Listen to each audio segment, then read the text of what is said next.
Bom dia, passando aqui para a gente gravar mais uma aulazinha de Química do terceiro ano do ensino médio. E nosso assunto hoje, nosso capítulo 2, outras fontes energéticas, biocombustível e energia, mas nós vamos estar falando principalmente hoje sobre a função álcool. É uma função oxigenada, né? O oxigênio vai estar presente nesses compostos orgânicos a partir de agora. A palavra álcool, em geral, refere-se ao composto específico, o álcool etílico ou etanol, assim mais comum, mais chamado no nosso meio, ou simplesmente é chamado de álcool.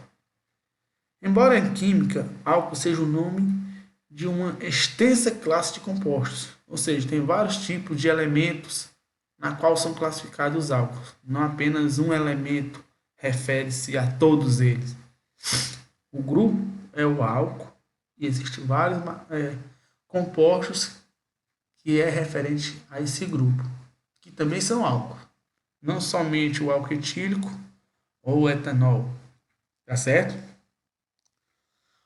Álcool é todo composto orgânico que apresenta uma hidroxila. O que é uma hidroxila? É um composto orgânico de carbono e hidrogênio e numa ligação ele substitui um hidrogênio por uma molécula de oxigênio, tá certo? Como o oxigênio ele precisa de duas ligações, então ele se liga novamente a outro hidrogênio. Então adiciona um composto oxigenado dentro do composto orgânico, tá certo? E ele está ligado a quem? A um carbono saturado, a um carbono que está com apenas ligações simples. Isso, na maioria das vezes, vai acontecer. Mas eu posso ter um insaturado dentro do grupo? Sim, pode acontecer. O nome oficial na IUPAC de um álcool segue o esquema ao lado. O prefixo, mais o infixo e a terminação OL. Observe aí no exemplo. São 3 carbonos. 1, 2, 3. Então, a inicial é prop, porque são 3 carbonos. O prefixo indica 3, prop. As ligações entre esses carbonos são ligações simples. Estão propan. E eu coloco um traçozinho e indico aonde está a função álcool. Então, 1, 2, ou então daqui para lá, ó, 1, 2. Está quem? A minha hidroxila. Então, no 2 está o composto do álcool, a função álcool.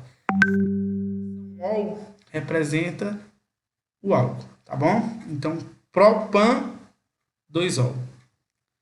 Aqui são 4 carbonos, então but, an, e no primeiro carbono está um álcool, um ol. Ou você pode simplesmente colocar butanol. Pode acontecer assim também, se é no primeiro carbono, não precisa indicar esse número não. Aqui é uma questão mais formal que está indicada aqui na nomenclatura oficial, tá bom? Aqui eu tenho um modelo de varetas, ó, do metanol. O pretinho é o carbono, os branquinhos são os hidrogênios e o vermelho o oxigênio. Seria mais ou menos essa estrutura, uma forma tridimensional, que a gente vai ver a molécula do etanol. Propriedade dos álcools. Força de interação molecular. Em razão da presença do grupo OH, as moléculas do álcool estabelecem ligações de hidrogênio entre si.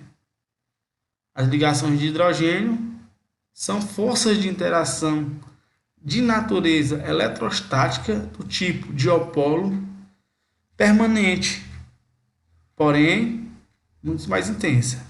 Ocorre geralmente quando a molécula possui hidrogênio ligado ao flúor ou ao oxigênio, ou ao nitrogênio. Então essa molécula de carbono, às vezes ela pode se ligar ao nitrogênio, ao oxigênio, ao flúor.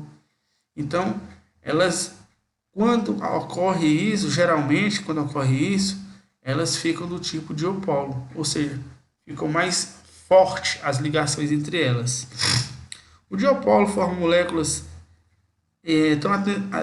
tão acentuado que a atração entre o hidrogênio, o polo positivo, e o polo negativo, que é o do flúor, do oxigênio ou do nitrogênio, dessa molécula, funciona praticamente como uma nova ligação. Daí o nome do tipo chamado de diopolo, um novo polo que se liga. Então ela fica como se estivesse mais forte a ligação, fazendo com que ele não possa perder essa molécula para outras substâncias que estão ali por perto. A ligação de hidrogênio são forças de atração eletrostáticas muito intensas que ocorrem principalmente na molécula que possui hidrogênio ligada ao flúor, ou ao oxigênio ou ao nitrogênio. Então essa ligação aqui ela se torna cada vez mais forte. Esse hidrogênio ele não vai escapar do oxigênio aqui. Esses outros três aqui, ó, eles podem escapar facilmente, ele pode ser substituído facilmente por outros elementos, mas esse hidrogênio aqui não. Esse hidrogênio vai se formar, vai se ligar a esse oxigênio com uma força muito maior. Então ele tem uma força eletrostática muito grande. O que é essa força eletrostática? É uma força de atração que existe entre um elemento e outro. Nessa ilustração pode ser mostrada a formação das ligações de hidrogênio entre moléculas de água. Então aqui eu tenho H2O, o vermelho é hidrogênio e as laterais aqui branquinha é o oxigênio. Então aqui, ó, você observa esse pontinho azul que existe aqui entre eles. Isso aqui são as ligações de dipolo que formam entre o hidrogênio e as outras moléculas. Então elas se ligam umas às outras, elas se afastam e podem se distanciar, elas podem se aproximar ou se distanciar mais, de acordo com essa força de interação que existe aqui nelas. Ponto de fusão e ponto de ebulição. Como as ligações de hidrogênio são força de atração muito intensa, a energia necessária para a separação das moléculas que estabelece esse tipo de força é muito alta. Por isso, as substâncias que fazem ligações de hidrogênio possuem pontos de fusão e de ebulição elevados. Os monoálcools têm pontos de fusão e ebulição bem altos comparado com os hidrocarbonetos, que têm massa molecular próxima, ou seja, que tem a mesma quantidade de massa molecular ou perto. Não é a quantidade de elementos. Por exemplo, um monoálcool tem apenas uma hidroxila. E se eu substituir a massa do oxigênio por outro carbono, ela vai se aproximar. Os poliálcools têm ponto de fusão e ebulição mais elevado que os monoálcools, com os mesmos números de carbonos e cadeias. Então, os pontos de fusão e ebulição vai depender da quantidade de hidroxila que ele vai ter. Os poliálcools quer dizer que eles têm várias hidroxilas, não apenas uma. Os monoálcools têm apenas uma hidroxila no composto orgânico. Estado de agregação da matéria. Então, em condições ambientes, 25 graus ATM, os monoálcools com até 12 carbono se encontram na molécula de forma líquida. Os demais são sólidos. Os poliálcools de 5 carbono na cadeia são líquidos e sua viscosidade vai aumentando com o aumento do número de hidroxilas. Poliálcool com 6 carbonos tende a ser sólidos. Então, por exemplo, o álcool gel. O álcool gel é uma forma de um álcool se tornar mais viscoso, mais gelatinoso, numa forma pastosa para chegar ao estado da matéria sólida. Isso vai depender da quantidade de hidroxila. Não é como alguns colegas aí de vocês, alunos, perguntaram como é que se dava, como é que se formava o álcool gel, né? Era só pegar o álcool e misturar com o gel. Não, na verdade, não é assim. é a quantidade de hidroxilas que eu tenho dentro desse composto orgânico. Até 5 carbonos, com o maior número de hidroxilas, ele vai se tornando mais viscoso. Densidade, ou seja, o peso, né? Vamos dizer assim. A grande maioria dos monoálcoos possui densidade menor que a água. Os poliálcoos são mais densos que a água, ou seja, são mais leves. Os monoálcoos são mais pesados, eles ficam no fundo, comparando com a água. E os poliálcoos são mais densos, eles ficam flutuando sobre a água. Como eles são transparentes, e quando são misturados eu não consigo distingui-los, né? Saber quem é o álcool ou quem é a água. Então, só se fosse possível colorir a água para poder diferenciá-los, ou colorir o álcool para poder diferenciá-los em relação à densidade deles aí, nesse caso. Solubilidade. Quantidade de solubilidade que ele pode fazer. Já vimos que o álcool possui moléculas, uma parte polar referente ao grupo da hidroxila e uma parte apolar referente à cadeia carbônica, considerando o exemplo da molécula. Observa aqui, desse lado aqui, polar, e desse lado, apolar. E o que quer dizer essa polaridade? E está se tratando de quê? Do lado do álcool, nesse caso aqui, ele pode ser mais solúvel, ele vai se dissolver com uma facilidade maior. Do lado apolar, ele vai ter uma insolubilidade maior, ele não consegue dissolver com tanta facilidade. Assim, os álcools de cadeia carbônica curta prevalece a propriedade do composto da polaridade. Em álcool de cadeia longa, prevalece a propriedade dos compostos apolares. Então, vai depender da quantidade de hidroxilas que eu tenho nesse composto e vai depender do tamanho da cadeia também desse composto. Ok? Os álcools com poucos átomos de carbono na cadeia são, portanto, bastante solúveis em água, pois suas moléculas fazem ligações de hidrogênio com moléculas de água. Conforme a cadeia carbônica se torna maior, a parte apolar do álcool começa a prevalecer e a solubilidade diminui consideravelmente.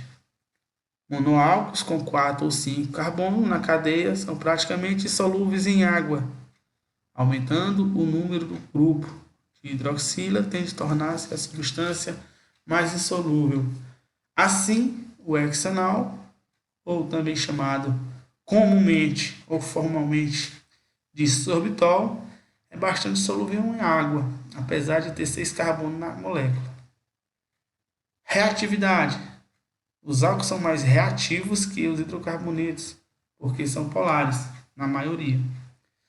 O caráter ácido dos álcools, a possibilidade de ocorrer ionização do hidrogênio ligado ao oxigênio, é ligeiramente mais fraca que a água, podendo muitas vezes ser considerado desprezível, ou seja, ela não tem quase uma definição sobre isso.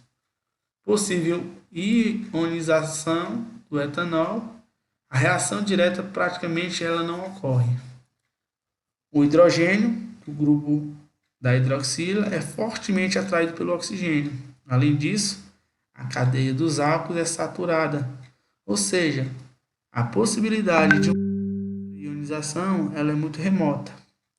Se a cadeia carbônica do álcool possui insaturação, obviamente não no carbono que possui a hidroxila, porque ele não pode ter uma saturação no carbono que está ligado à hidroxila, os elétrons ligados a essa dupla ligação, eles vão ajudar a estabelecer o íons formado e possibilidade da molécula. Então, ela vai estabilizar cada vez mais essa molécula, essa insaturação. E aí nós temos algumas aplicações práticas. Onde é que eu uso, onde é que eu encontro, para que serve, né? Os monoálcools são importantes, mais importantes são o metanol e o etanol. Por causa da sua toxicidade, o uso do metanol é restrito à síntese orgânica e, eventualmente, como combustível. Pode causar coceira não, cegueira ou até a morte quando ingerido ou inalado ou absorvido pela pele. O etanol é usado comumente como combustível, solvente em bebidas alcoólicas, que é uma droga lícita, né? E também na síntese de compostos orgânicos. Entre os poliálcoos, os mais usados são o 1,2-etadinol ou etilenol, empregado, por exemplo, como aditivo para a água de radiadores, para formar água de uma solução de ponto de ebulição maior que 100 graus. E o propanotriol ou glicerina, ele é empregado na fabricação de diversos produtos alimentícios, como bolos, panetone, aditivos umedecitantes e cosméticos, como sabonetes e lubrificantes. O álcool 70%, está dizendo aí, ele está dizendo que é 70% de etanol, de álcool, e está 30% em água. Ou seja, no volume de 1 litro, por exemplo, eu tenho 70% de álcool e 30% de água. É indicado como desinfetante e não pode ser substituído por outro mais forte, como o álcool 96 graus ou o 92,8, que possui ação desidratante. Esse tipo de álcool aí, ele é mais puro, ele é utilizado mais como combustível. Quando o álcool atua como desidratante, ele acaba removendo a umidade das células epidérmicas, que fica ressecada se a pele nessas condições forem novamente exposta a algum vínculo contendo micro-organismo, ficará mais suscetível e absorverá, portanto, está sujeito a diversos tipos de infecção. E é bom lembrar que nesse caso, nessa época agora de pandemia, pessoal, tem muita gente passando álcool puro, né, nas mãos, álcool gel, tudo mais. E aí não ficam atentos para essas informações. Então, se, por exemplo, você passar muito álcool nas suas mãos, o álcool 70%, o álcool mais puro, o 96%, né?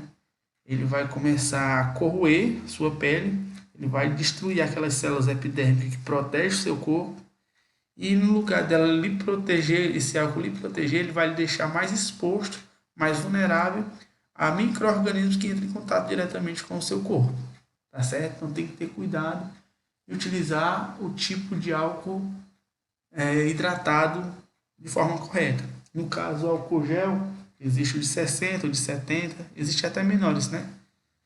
Então essa hidratação ela tem que existir, porque senão você vai estar fazendo o contrário aí. E aqui nós vamos falar um pouco agora sobre a questão do álcool em si, o material que é utilizado como uma droga, né? O que leva uma pessoa a beber pesadamente, ou seja, por que o álcool vicia? O álcool é uma droga psicotrópica, porque provoca mudanças fisiológicas no organismo que se refletem nos nossos sentidos, nas atitudes e nos pensamentos. Psico, né? São as transformações que ocorrem dentro da nossa mente, da nossa forma de pensar e agir. Para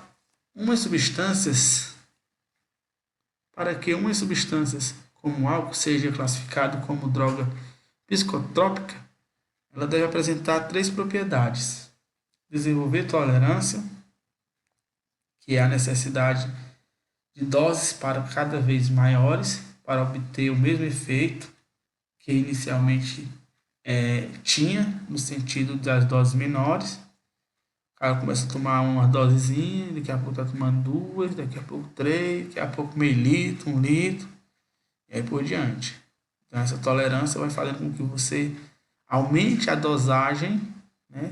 Comece a utilizar uma forma mais pura, mais forte, para poder ter a mesma necessidade que tinha antes. Os efeitos sejam os mesmos que era antes, quando você tomava apenas uma dosezinha. Levar à dependência.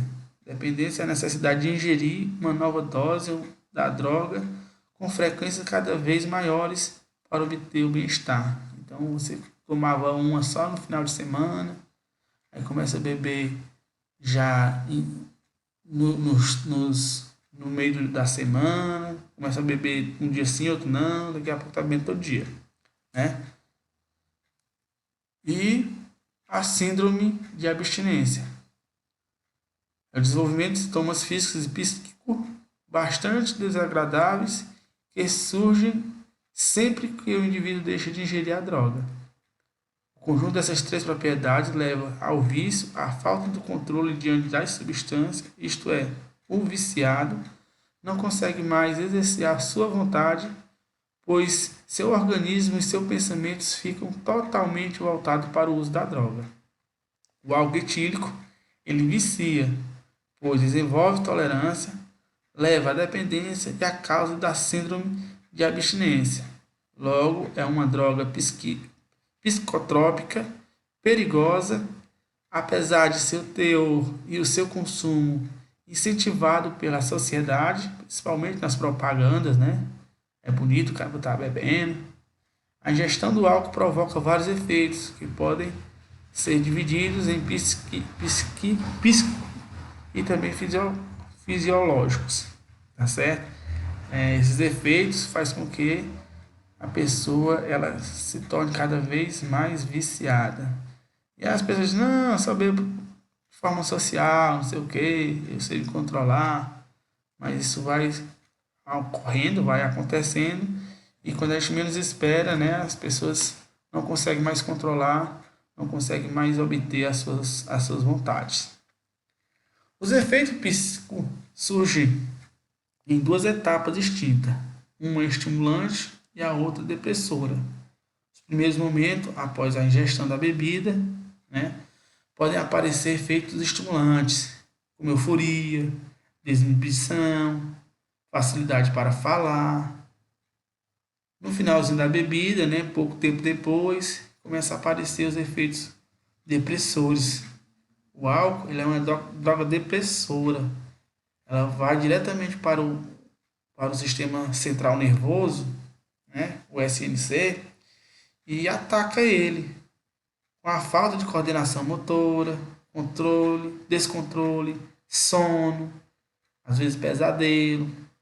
Se o consumo for exagerado, o efeito depressor fica exacerbado, podendo levar a pessoa até a morte, né? Então ela pode morrer. E depois nós temos os efeitos fisiológicos. Os efeitos fisiológicos estão relacionados ao metabolismo do álcool, como ele reage no nosso organismo. Portanto, a dose ingerida. Ao entrar no organismo, o álcool é absorvido pelo trato gástrico, vai para a circulação sanguínea e o sangue para o fígado, para ser metabolizado, ser digerido, né? No fígado, o álcool etílico é transformado em etanol. Ele transforma em etanol, que é um fenol, tá certo? A gente vai estudar mais à frente. Desculpa, fenol não, um aldeído, que a gente vai estudar mais à frente. Ou um acetaldeído, substância bem mais tóxica do que o próprio álcool etílico. Então ele fermenta ali no corpo da gente, nessa transformação, nessa fermentação, ele se transforma num objeto mais perigoso que o álcool, mais tóxico que o álcool, que é o aldeído. Depois, em ácido acético, começa a corroer, né, a parte do estômago, do fígado, ele vai se tornando ácido. E por fim, em água e gás carbônico, ele vai liberar parte do álcool, água e gás carbônico na transformação química. Quando a quantidade de álcool ingerida é maior que aquela que o organismo é capaz de metabolizar em determinado intervalo de tempo, ocorre a ressaca, que pode estar relacionado a uma das seguintes causas, ou as três ao mesmo tempo: intoxicação pelo etanol, dependendo da dose do álcool ingerida, O etanol pode permanecer no organismo por várias horas depois de cessado o consumo. E o etanol, que é o acetaldeído, é cancerígeno ao longo prazo, provocando lesões no fígado. E aí existe uma doençazinha que é a cirrose, né? E gosta de aparecer em quem gosta de tomar umas com muita frequência. A outra questão é a hipoglicemia, uma queda brusca de glicose no sangue. Ele substitui o açúcar pelas moléculas de álcool, né? Eu preciso de muito açúcar para quebrar as moléculas do álcool para ingerir, para poder ele se decompor dentro do meu organismo. O metabolismo do álcool utiliza enzimas que também participam da produção de glicose, principalmente a única fonte de energia utilizada pelo cérebro, principalmente em período de jejum, quando a gente não come nada. Como as enzimas estão sendo utilizadas no metabolismo do álcool, ocorre a queda do nível de glicose para o cérebro e outras regiões do organismo, provocando sintomas de fraqueza e também de mal-estar. E, por último, a desidratação. O álcool ele desidrata, né, as pessoas. Uma das ações do etanol do cérebro é invadir hormônios antidiuréticos, o HADH. Esse fenômeno é responsável pela absorção de toda a água filtrada pelo rim. Os hormônios antidiuréticos é um dos mecanismos de controle da quantidade de água corporal. Ao ser inibido, toda a água passa pelos rins e é eliminada na urina. Esse efeito diurético leva à desidratação por causa do sintoma de boca seca, sede, dor de cabeça, irritações e também cãibra. Não existe remédio que cure ressaca, nem acelere o metabolismo do etanol. Os médicos indicam hidratação, glicose e repouso. Então a melhor maneira de curar uma ressaca é ficar em casa quietinho, descansando, bebendo água, se alimentando para poder melhorar, tá certo? Não tem um remédio específico que acelere isso aí. Algumas pessoas tomam glicose, né? Quando estão com ressaca muito grande, quando estão muito chapado, para repor a quantidade de açúcar no sangue, né? Tem baixado demais a hipoglicemia e também às vezes toma soro, que é para poder hidratar. O álcool pode se desenvolver várias doenças e as mais frequentes são doença no fígado, com a degeneração de gorduras hepáticas, hepatite alcoólica e cirrose, problemas do sistema digestório, como gastrite, síndrome da má absorção e pancreatite, pneumonia polineurite alcoólica, caracterizada por dor, formigamentos e cãibra nos membros inferiores, nas pernas, problema no sistema cardiovascular, como hipertensão e problemas também no coração. O consumo de bebidas alcoólicas durante a gestação pode prejudicar o feto. Quando o consumo maior, a chance de criança nascer com problema. Além disso, o álcool pode passar para o bebê através do leite materno. A abstinência de álcool deve ser mantida durante a amamentação, tá certo? Se for beber, pessoal, bebam com moderação, tá beleza? Mas o melhor é não beber. Aqui nós temos um exercício e a gente vai resolver uma parte desse exercício aqui, tá bom? Determina-se experimentalmente que no álcool, esse R quer dizer o composto orgânico ligado à hidroxila. A solubilidade de água varia inversamente com o tamanho da cadeia carbônica.